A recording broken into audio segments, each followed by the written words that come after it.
Initial D is a great show, and although I think that, I would definitely not recommend it to anyone, because the average anime watcher would definitely not like this. And that is because if you've seen one episode of Initial D, you have seen them all. It's just different cars. And if you're not into cars, it's definitely not a show that you should try to watch. And the show is also really old, which means that sometimes the animation sucks. The art style is very 90s, which makes sense because the anime is from the 90s. But nowadays people have different standards, and also people like very different art styles. But if you are still interested, let me explain the story to you. The father of the main character, Takumi Fujiwara, owns a tofu shop. And Takumi has to drive the tofu to the near village over the Akina Pass every day. What he doesn't know is that there's a street racing scene on Akina Pass every night too. So when one of the street racers was practicing his skills on Akina Pass, Fujiwara suddenly passed him and he thinks that he wanted to challenge him. What Fujiwara didn't know is that he was a brilliant driver, the best driver on Akina Pass. So Fujiwara gets challenged by racers and joins his home team. And as I said, if you're into cars, it is really entertaining.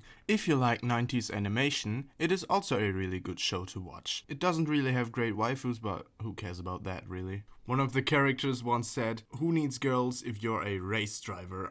Also, the soundtrack is amazing. Like, stunning. It is really good. I've just now listened to the audio and I realized that my stomach is a bit scratchy. I'm sorry for that. Initial D also has a really big meme scene. And pretty much every car that was or is in Initial D will be sold for pretty much 3 times the price that it's worth. It also has a really good rating on my anime list. I personally gave it a 8 out of 10 just because it's very repetitive, but in general I really enjoyed it. It's really good. And what I forgot to mention is that its genre are action, seinen and sports of course, and it has 5 stages. The first 2 stages have 26 episodes, the third stage is a movie, and the fourth and fifth have 13 episodes, if I am correct. Nope, I switched up the second and the fourth stage, sorry. If you're more interested in the manga, it has 48 volumes. I don't really know what this means because I've never read a manga, but you do you. If you want to read it, go ahead. Another funny thing about the show, if you didn't know already, is that the main character drives a Toyota AE86, which is a Toyota Corolla, a completely slow car which shouldn't be able to race, but he wins anyway just because of his skill. It's really funny. Anyway guys, thank you for watching. I hope you enjoyed the video. Leave a like if you did and consider subscribing if you want to see more of this. And you have a great day.